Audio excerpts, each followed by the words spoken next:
All right. Hi, everybody. I don't know if you guys can hear us. We're really excited to be joining you tonight. So my name is Karen Goodfellow. I'm the director of the Boston Art Commission, and I am joined tonight with my colleagues, Christian Guerra, who is the art collection and program manager for the Boston Art Commission, and Sharon Amakuni, who is the Boston Air program assistant. And we are really looking forward to speaking with you. We're hoping to be joined in a little bit with Boston Air Maria Maltini, who is, she's operating offsite, and hopefully will be joining us soon to answer all your questions. Okay, and with that, we're gonna get going through, through the presentation. During the conversation we're having tonight, we will be discussing just an overview of the program in general. We're going to talk about the past Boston Air projects that we've done. We're going to talk to Maria Maltini, who was Boston Air this last year, and we're going to go over timeline and structure and then have a Q&A.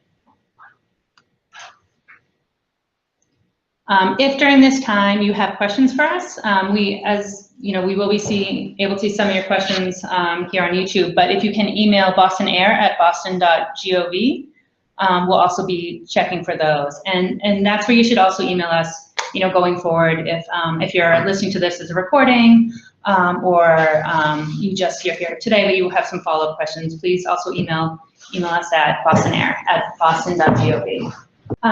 So here we have a quotation from Mayor Walsh, who's really excited about this program, and we're just really thrilled that we're able to have artists working, with us in the city. So from the mayor on down to everybody in all the different departments, both at City Hall and throughout the city, we're just thrilled to be able to have a program like this where we are really integrating art making into the work that the city does. Here you have a little bit of information about Boston Air. So you'll see a lot of this sort of background information is also available to you, obviously, in the RFQ and anything else you've read about the program. But really, as we're in our third year now, and we've sort of been refining what this program means, for the work we're doing as a city.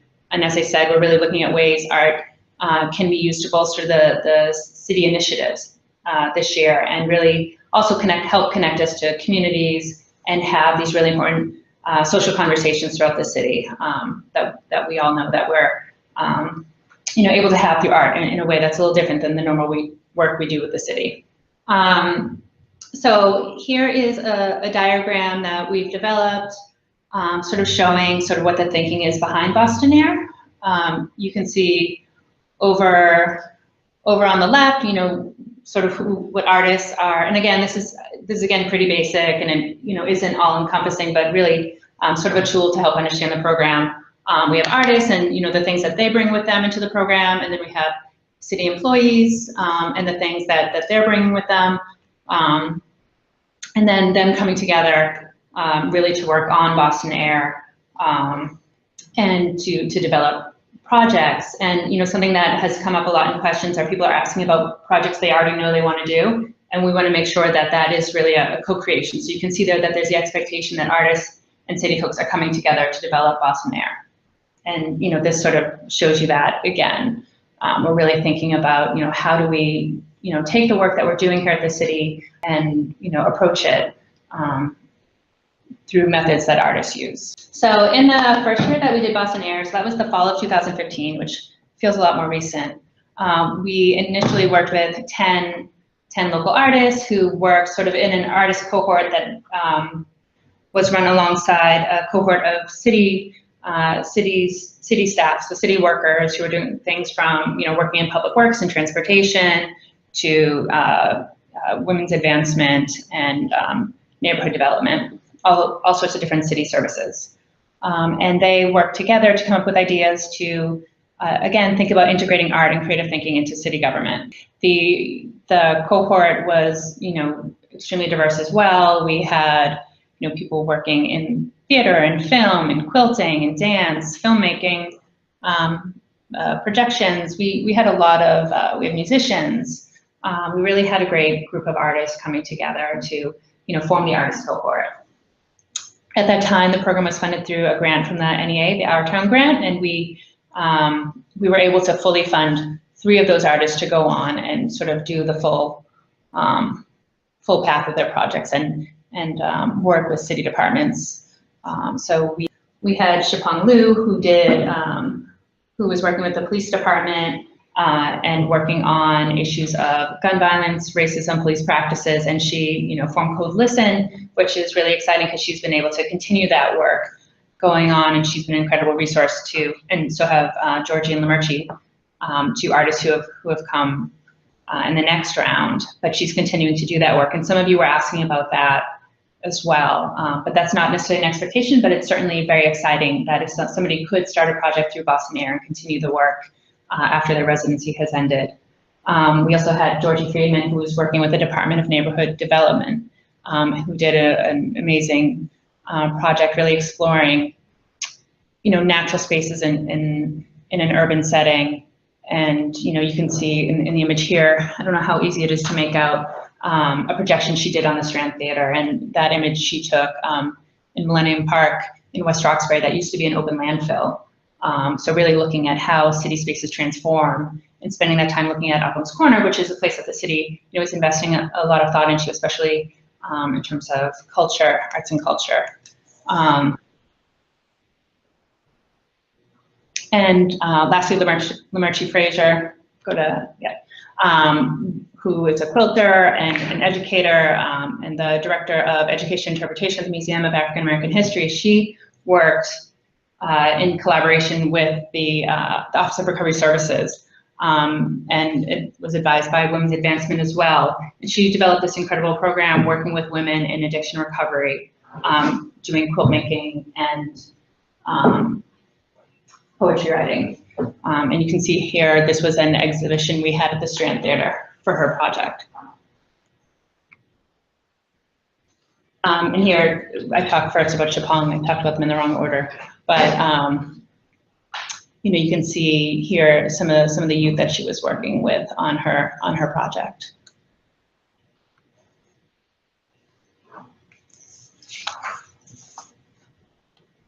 So, and then in the second round of Boston Air, we worked with some, really amazing artists as well. And this time we started with a cohort of 10, and we were able to,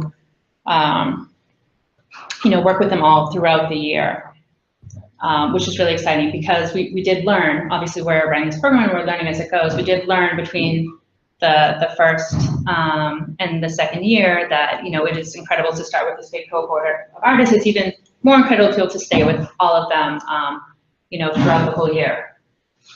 And that we were very lucky to have in the second year. And this project was also different in that the artists were working with 10 BCYF centers across the city.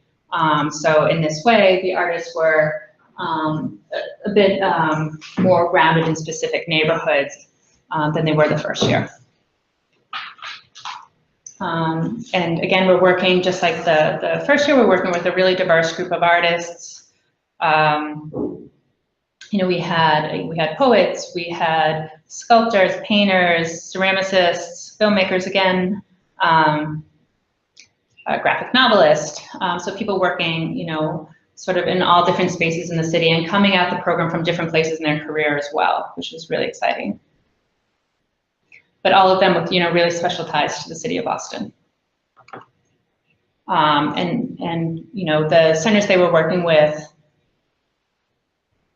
were really excited to be able to work with them. But it's a challenge certainly for the artists to even if they're living in the neighborhood, even if they're from the neighborhood, it's still a really a different thing to be working in a community center and getting to know all the strengths and challenges that center is facing, that neighborhood is facing. So thinking about that is important in terms of thinking about the work that the city's doing. So what does it mean, when the city has all these different initiatives that you might have started reading about in the RFQ, and if you haven't yet, it'd be fantastic if you took a look at that, but how does it really impact people throughout the city, and how does an artist, engage in that conversation? Not necessarily fix anything, or have a perfect solution or just illustrate an idea, but how does art making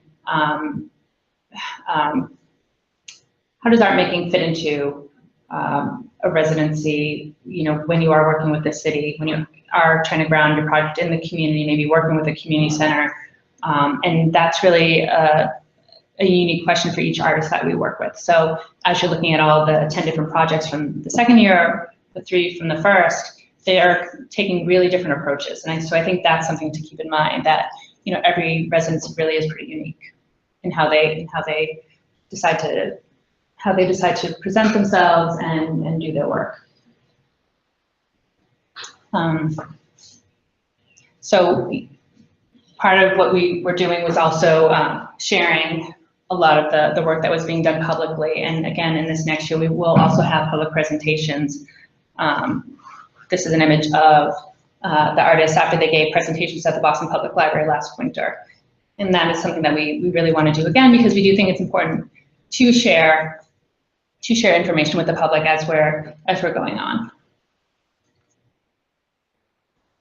And then when we ended the project, we had another presentation that was very different than the first one. The first one was more, a series of, one presentation at a time. At the last one, we, held it at Emerson at their, what's it, New Media Gallery? Yes, Urban New Media Gallery. It's awesome. Which is a fantastic space, and we held a dialogue there, and we also had incredible videos, which we'll be sharing of each of the residencies with each of the artists to share with people. So that's the basic overview of the first and second year. We can obviously get more into it. I don't know if we've been able to get a hold of Maria. All right, I think she's going to try to call in. So we'll see if we can get that.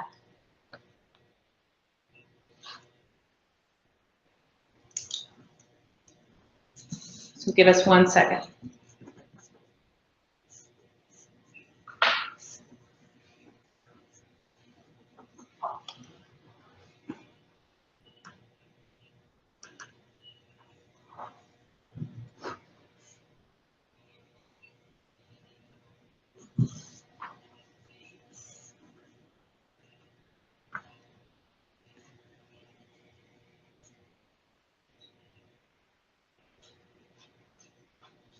All right, so we're going to start going over, this next round coming up.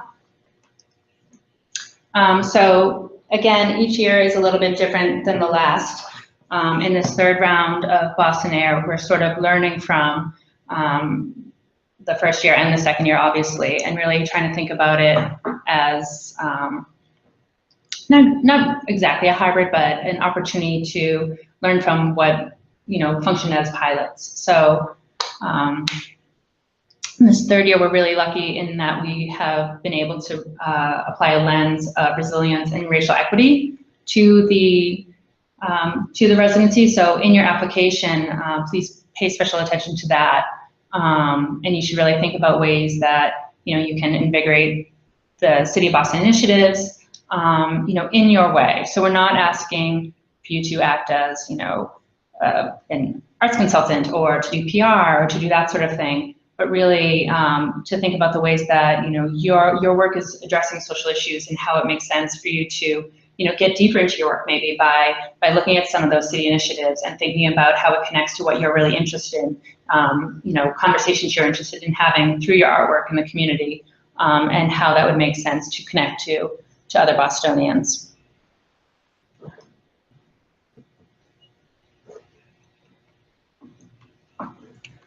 So, we've talked a little bit about, I think throughout this time we've used, if you've been around in any of the conversations we've had, we've used, the phrase social practice a lot, we use the phrase civic practice a lot, and that may not be something that you consider part of your work or of your practice yet. You might be someone who really engages in a studio practice, but you're interested in, working in social practice more, or specifically, in civic practice, meaning like you're interested in having your work happen, in connection with the work that we're doing here at the city. Again, wherever you feel like you're falling or how you're defining your work, that's fine. This could be an opportunity for you to explore what it means to do that work and to grow your practice in that way. We will be, again, really thinking about Boston Air 3.0 as, connecting, artists, with the community, and they are members of the community, of course, and state departments, and really recognizing actually that both the city workers and the artists are community members already, and we have conversations that we'll want to be having together, especially around resilience and racial equity and how it applies to the work that the city's doing already. So what does it mean for an artist to come in and look at some of the work that the city's doing, different departments are doing, and how resilience and racial equity impact us, or could better impact the work that we're doing? How do we do our work better by working with you, and with you helping us think about specifically resilience and racial equity in our work?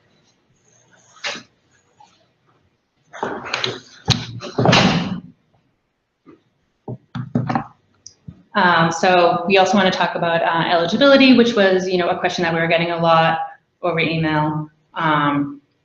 Again, this is right in the RFQ, so you can read it there. It's pretty straightforward. Please, if you're interested, just apply. The application is a pretty straightforward process. We tried not to make it too cumbersome for you because we really do want to encourage you to apply. But you should be 18 and over. Again, we're artists working in all media. As you can see from the artists we've worked with before, we're really excited to have different folks coming in and applying, and it's incredible to have a cohort of artists who may be coming from all different areas come together and get to know each other and support each other in their work.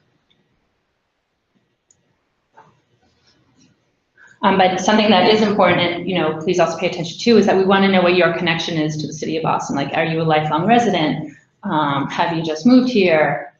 Do you teach here?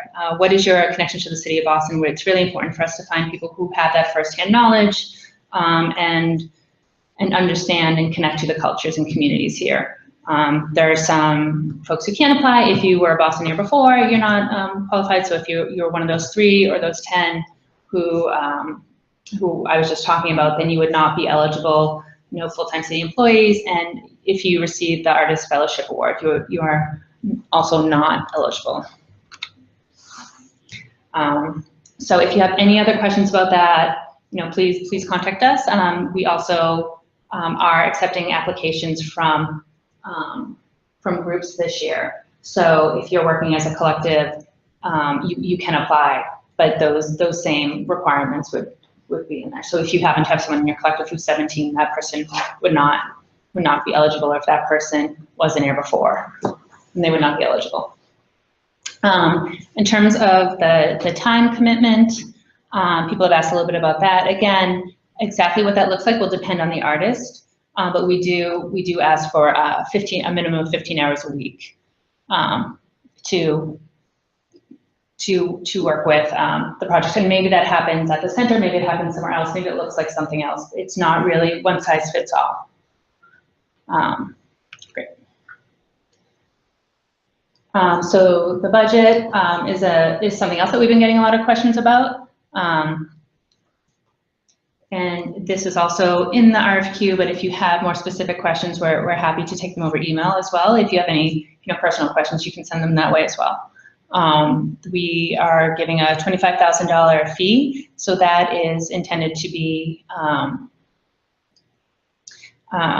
for your artist fees. So we are not anticipating that will be money you'll be putting toward materials or anything else in the project. That's really important for us in Boston Air, that we know the artists who are working with us are compensated for their time.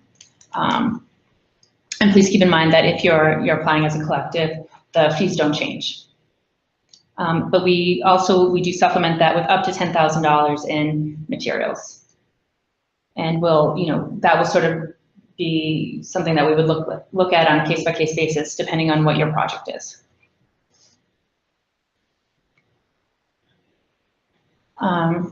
In addition to the budget, we were getting some questions about the scope of the project and what's really required.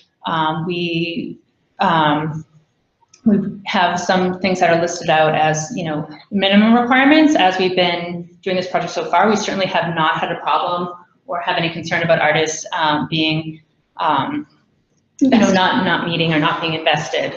So we will trust that you're again going to be similar to these other artists if you want to do this project, but the scope really is that you'll be attending the orientation and the workshops to the very best of your ability. Obviously, real life happens, and sometimes people aren't able to make meetings, but we work really hard on our end to schedule. So to schedule these, we send out polls and try to figure out what works for people. We try to take your life into consideration, knowing that people have multiple things going on and other jobs that they'll be still engaged in.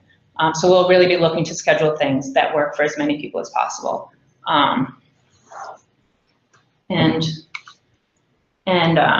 We really want you to be available to folks either at your center, in the artist incubation space, and again, that will depend on what your project looks like.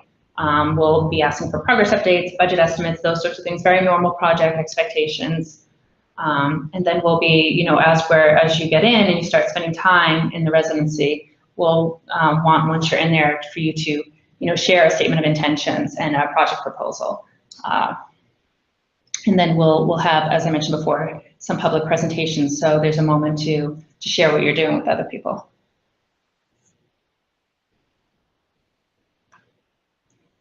The timeline of the project is more or less spelled out here. Again, we're having the webinar tonight. We'll be closing the RFQ on November 5th. And then, really hoping to turn around pretty quickly, trying to be considerate. And then during December, once we let you know that you're accepted, just invite you to City Hall, and we'll have some meetings and a little bit of orientation. Again, we know that we're not expecting to change your work schedule, during that, so we'll be really working to try to do things during times that people are available. But we do want to welcome you to working with us at the city and give you a little bit of an introduction to the things that happen here and the work we do. And then in January, that's when your residency and the workshops that we'll be holding will commence. Over the course of the year, there'll be public presentations. You'll be doing, at the beginning of the residency, you'll spend time doing research, getting to know the communities that you're working with, the cultures that you're working with, including that of City Hall. They might be, different than, what you're accustomed to, and you might need to spend some time learning what the needs are for the project you have. So if you're coming in with a pre-cooked project and you're just looking for a place to do it, that's probably not a good way to enter the project. Probably if you come in a little bit more open-minded, I think there's a lot more room for that co-design that we talked about before, and for you to engage with people who are working on different initiatives in the city and understand the work that they're doing. And obviously this would go on, and we'd expect public presentations in May and June, and then again public presentations at the close of the fall, and then wrapping up really with an expectation that you'll end things before the residency officially ends, because taking that time to do documentation and reflection and evaluation is really important. And that's one thing I would stress throughout the time of the project, that you think about documentation throughout, not just at the end for yourself. The selection criteria, this, we also state this very clearly in the RFQ. We're looking for a strong, clear artistic vision, no matter what your medium is. We just are looking for all the incredible artists that we know are out there in the city of Boston, and really looking forward to working with them on this project. We also want to know that you've run projects before, and you're able to act as an administrator for your own project. Know how to get things done when it comes to bringing your idea or your concept to an actual fruition. Again, I talked about this a little bit before, that you have firsthand knowledge of the cultures and communities in the city of Boston. So this is obviously a very Boston-focused project, and it's important to us that you have a relationship with the city and that you're really invested in addressing some of the issues, again, this year in particular, looking at questions of resilience and racial equity. So please, when you're drafting your your application, share that with us. And we're also, really interested in what of the work that the city's doing, which you can see, in the RFQ as well. What of these, high priority City of Boston policies are you interested in? And, I recommend you spend some time really reading through them. Obviously, once, if you're accepted, and we will have that orientation, and we'll go in deeper, and you'll have an opportunity to explore and really, talk to people doing work here at the city, and think about how you can connect to them and how your work could really, bolster, help critique, help discuss, just, do whatever makes sense for your particular medium, whether it's dance or, writing a play or doing something to sort of talk about how maybe, climate change or, food access or climate ready Boston, or thinking about different economic issues. So, and if you go through, you can think about housing, age-friendly Boston, economic inclusion, gender wage. There are all sorts of different ways to sort of enter into doing work at the city. And these were just a selection of the different initiatives that the city has going on right now. So, when you read through the Resilient Boston plan, keep in mind that there are all sorts of ways that this, this work should be getting applied through everything that the City of Boston does. So if there's, you don't see something on here that is standing out to you, let us know that there's something else, and there might be another department doing a project that is also a high priority that we can connect you to in your work. Okay, and lastly, on the selection criteria, we want to know that you have the ability to, to work across cultures, including that of City Hall. So at this point in the webinar, we're going to start taking questions. I don't know if we have any coming through. So Sharon's been fielding those, I think, and we'll start. Were we able to get Maria to come through? She was going to call the phone. I don't know that she's on the phone. All right, so I'm going to start going through the Q&A. We're just going to go through some of those, and so I'm going to answer some of the questions that we received over the email, but if you have any others, please do send them in, and Sharon will be responsive there. So again, we went through this in my eligible to apply, are you 18 or over? Are you an artist? And do you have a connection to Boston? So I think those are really the things you should consider if you're thinking about working in the City of Boston on the artist residency program. So what type of city initiatives can we be a part of? So again, we have a great list there. The Resilient Boston Plan, Imagine Boston 2030 is sort of a broad overview, but Boston's Way Home Plan, so talking about veterans homelessness, the Climate Ready Boston, again talking about resilience in terms of preparing the city for the changing climate, age-friendly Boston, talking about the elderly population in the City of Boston, the economic inclusion and equity agenda is also something you could look at, small business, and then again, gender wage report, really looking at how the Office of Women's Advancement is addressing these issues, which is really exciting. And all these things will be also connected to the work that has been happening in arts and culture through the Boston Creates Cultural Plan, which this program is also a part of. So, these are all ways that you can engage with the City of Boston. Please read through those, go to the City of Boston website, read about some of the other work we're doing. And again, if you have some other issue that you're really excited to explore more deeply working with the city, then, write to us and we can try to help you figure out who at the city that would be that you could potentially be working with. In terms of time commitment, So starting in January is when we would consider the residency really starting, and that's when the contracts would start. The orientation really would just be a welcoming, and we would hope that you're able to make that as well, and we're going to schedule those to the best of our ability so that everyone's able to participate and that you're able to really get to know the city and how we operate as an organization and what our high priority initiatives are beyond the reading that you'll be doing in preparation for your application. But the stated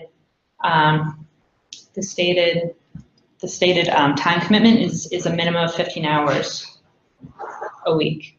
And again, so you'll be connected to BCYF Center. That all that time does not have to be spent at the center. That's the minimum time commitment for you to be spending on your residency.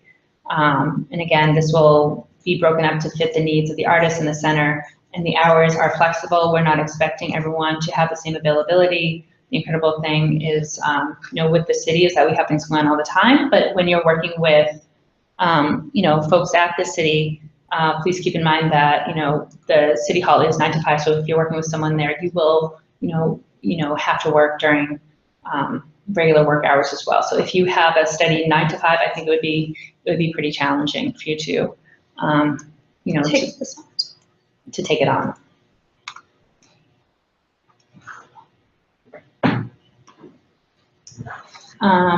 The kinds of projects that artists can work on, I really, again, I want to stress that, if you are working in a medium that, hasn't been included in Boston Air before, I don't think that should discourage you at all. It would actually probably be even more exciting and make you a more compelling applicant. So if you don't think your practice is relevant, I would rethink that, and I'd encourage you to think about applying. Again, go back and look at boston.gov/Boston-Air, AIR, to see examples of projects that have been completed before, and just look at the diversity of the projects there and consider applying. So we're trying to get Maria Maltini here, I think. Yeah, thanks for everyone's patience. I happen to be in another state at the moment. If anyone cannot hear me, just holler to Karen and Sharon and Chris, and they can let me know. So yes, I was one of the 10 of Boston Air 2.0 artists, and unfortunately I haven't been able to hear what you already spoke about, so I'm sorry if I'm repeating myself, or perhaps I will just give you the specifics of my projects so you can ask questions so I don't repeat them. But I was paired up with the Perkins Center in Dorchester, and I think part of the reason that we were paired up is that they have a huge basketball program that's very strong there, and they also have a really big interest in art. But they felt as though their center was lacking in the art realm. And something I actually found very interesting is when I showed up, I didn't actually feel like they were lacking that much in art. They just had other forms of it. They had a dance program already going. And I think they were really looking to have some visual art. So I think that's a really interesting kind of starting point, is that a lot of all of the different Boston Air artists all represented very different kinds of artists, and oftentimes the center had sort of an idea of what they thought was sort of a visual artist. So it's really fun to kind of step in and begin just from the get-go at kind of defining with the whole group like what an artist can be, what you think an artist is.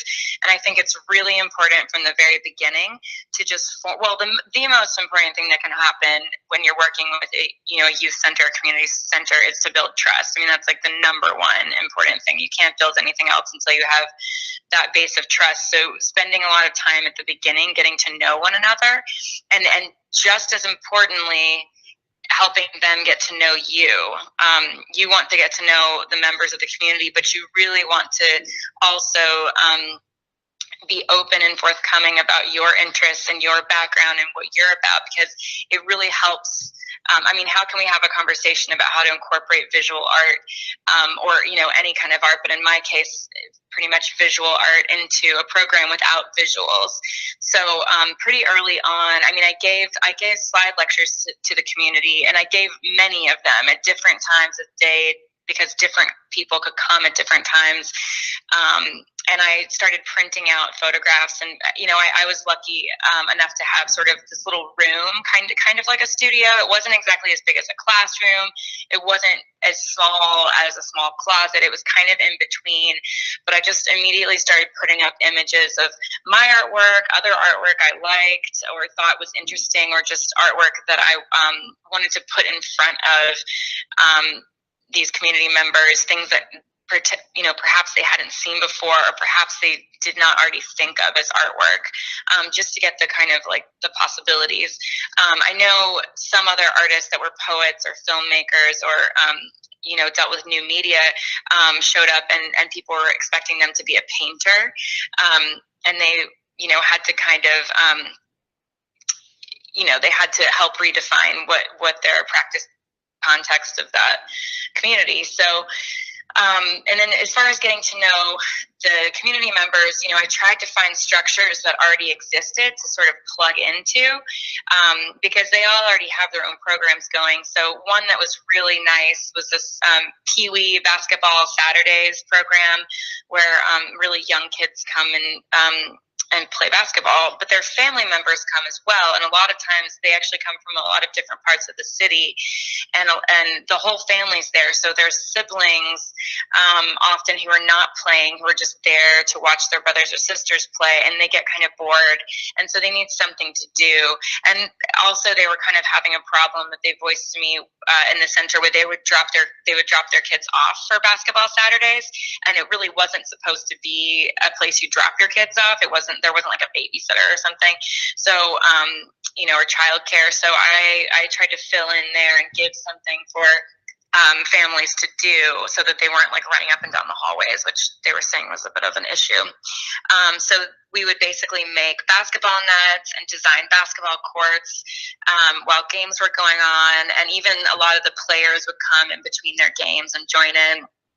And then I also started working with the young after school program students, you know, between the ages of about 6 and 12. And then I had another group of teens. So sometimes I would show up 3 days a week. And some, you know, for certain months I would do these 3 days a week. And then for certain months I would do less, depending on what other kind of work I was doing as part of my residency. And you know, I just did these sort of mini workshops to, again, get to know the kids, but sort of build these, or my students, to sort of build these themes. And so we made these baseball cards. This was also a way of helping me get to know their names, because that was really tricky too. You have so many different students, and you want to try to start building a relationship, and a big part of that, and also a big part of discipline when you need it, is actually having their names.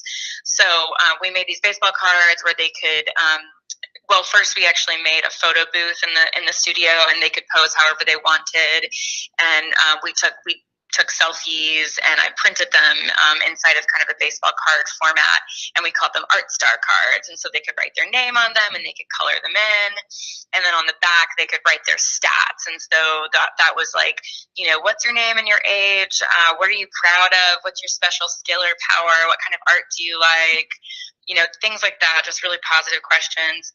And we collected those. We made zines. You know, I tried to do projects that didn't eat up a lot of the materials budget to begin with.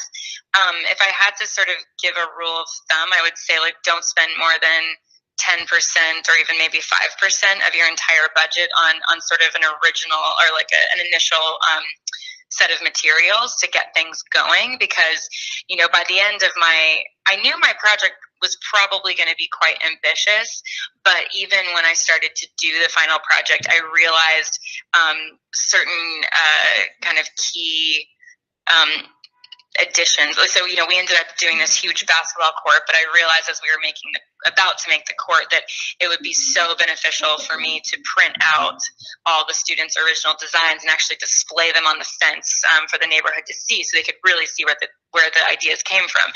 So, you know, at the last moment, as you massage your ideas out and your project out, you might realize that there are things you want to spend your budget on that you hadn't predicted before. So be smart about it in the beginning. Yeah, I don't know, I might be going a little over now, so I can elaborate on certain aspects. It's really fun talking about actually making the court too, so I can talk about that, but I don't want to go over time. Right. Can you still hear me? Yeah, I think we can all hear you. Does anyone have questions specifically for Maria? So they might need a little time. I know we got a couple specific questions, Maria, that we can try to answer. Cool. There was one, sorry. We got before about geographic parameters of the residency. I'm not sure I quite understand what that is, but the residency should take place within the city of Boston. So that would be the parameter. I think, you know, obviously projects might have connections elsewhere, but the expectation, as this is a city of Boston project, is that the residency activities, if there aren't any of that sort, you know, would be happening within the city of Boston. Right, and we were assigned different neighborhoods to work within, with our sort of home base or point people being a community center. And someone asked about a minimum time that an artist has lived somewhere. There's not any kind of requirement of that sort about where you live or how long you have lived there. Sharon, are there any other questions that you've seen come through that we,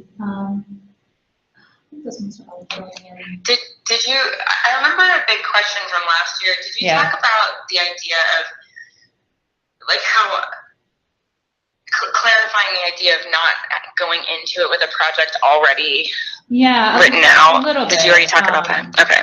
Because I remember people being a little confused about that even once we'd started the residency last year.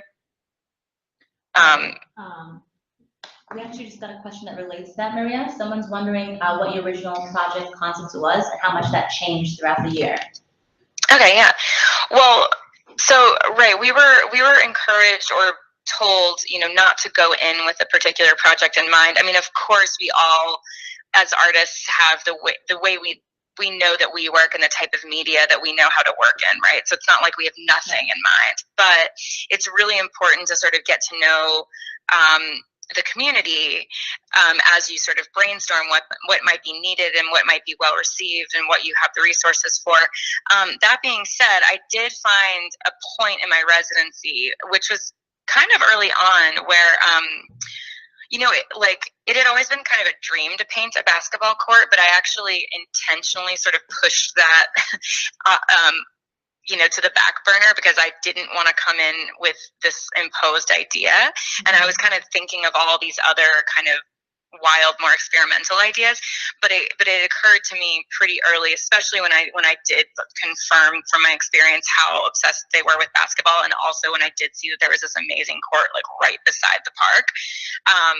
You know, I was like, okay, I think this is going to be really good if I can give them a structure to work within, particularly with youth, because then they're really able to kind of shine when you give them something to run with.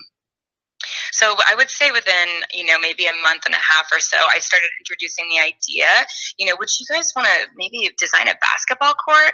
And we kind of started off with brainstorms about how to, we thought of the game of basketball as a dish, like like a pizza or a dish, and you have all these different ingredients that go into it, and we would name things. We would name, you know, like the shoes, the balls, the jerseys, pom-poms, sound effects, cheerleaders, basketball, you know, all the stuff of sports, and how could we redesign all of those things. So we kind of started with just those brainstorms, and we came up with like our dream mascots. But then, yeah, I started asking them if they wanted to make a basketball court, and again, as we did these other kinds of projects, we were just slowly coming up with these designs, and then I just sort of made the decision to move forward with it, and they were all or, you know, yeah, and they were all super on board and really excited. Although I have to say, I don't think they believed that it was really going to happen the whole time.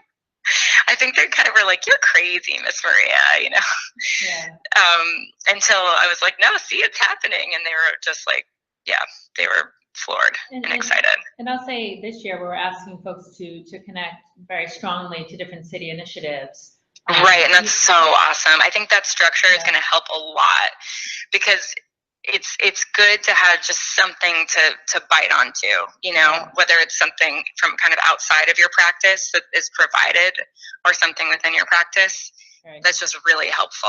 And so even if, you know, there's a subject matter that you know a lot about because of your own research through your work, you might, you know, learn something and come at a different angle by, you know, sitting down with people who have been taking a different approach to their work and addressing the same issue, you know, in their career. So maybe you've both been working, you know, along doing work around the issue of homelessness or something like that. You might have a totally different approach. Or you might, you know, have access to research you didn't know about or just develop something with them that you wouldn't have expected otherwise. And so don't be too concerned with, or please just don't cook up a perfect idea of how things are going to work before doing research during your residency. Right. I mean, any of these community projects that I've done, you know, even if I do have some kind of a vision, or even if I had to propose a vision to even be accepted into a residency, it's still so important to be flexible, because it will change, and it'll change for the better. So the more open you can be about that, and kind of like roll with the punches and, you know, decide on the go, sometimes that's a really strong, you know, it's a really strong ability to have. Great. So we also got a question about work samples, about whether folks should submit work samples that show their community-based projects, you know, videos or that sort of thing. And on the application, when you go onto the submittables application, you can upload up to 10 examples, and, you know, those may be videos or something. And yeah, please, if you consider your work with youth or with other people, your collaborative work, part of your body of work, and to be relevant, please do show that. And in answer to this question, I do think that would be a very good idea to include. Yeah, I think including video for me, I think it ended up really helping my application, because I actually applied 2 years in a row for Boston Air, and I didn't get it the first time. And the second time I applied, I submitted a lot of work, just still work samples, but also a video of myself working in the community, building a piece. And I just have a feeling that was really helpful. Right, and it sort of gets to the point, you know, we were saying before, as you're planning your project, or once you're in there, to really think about documentation, not just for this project, but for things you're going to want to use this project to apply for afterward. Absolutely. Maria, someone else is asking if you could speak about what you think the strongest or best impact of your experience for the community was.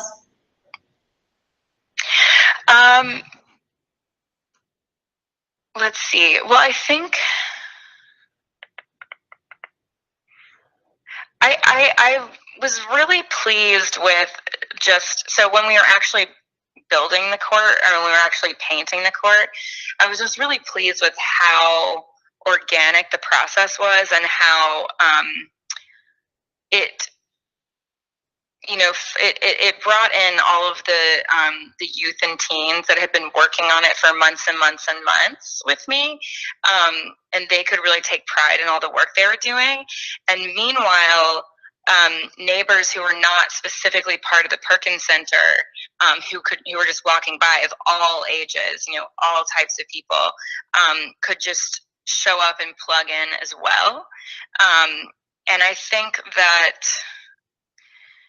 you know, just having something so organic like that can be a big group effort. And it's not like a big group effort where everybody's wearing a stupid t-shirt or something, and, like, you know, it's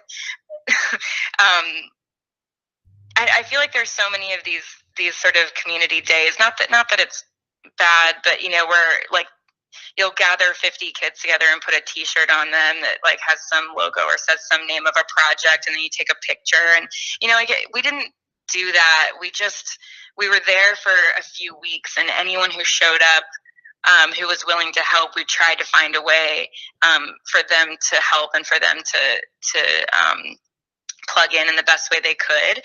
And I just think that I think it really did bring people together in a genuine way, and I think that it gave the teens and youth who had been working for months a sense of responsibility and a sense of ownership, and as sort of leaders of the project and as people who can see how to share something you've been working on, and just the kind of conversations that we had about the piece were really interesting. And I just think all that kind of activity around the space, I don't know, I really do think it brought people together in ways that they hadn't always been. And, particularly because I think people that normally wouldn't have gone onto the court felt kind of intimidated because maybe they weren't like the best basketball players or whatever.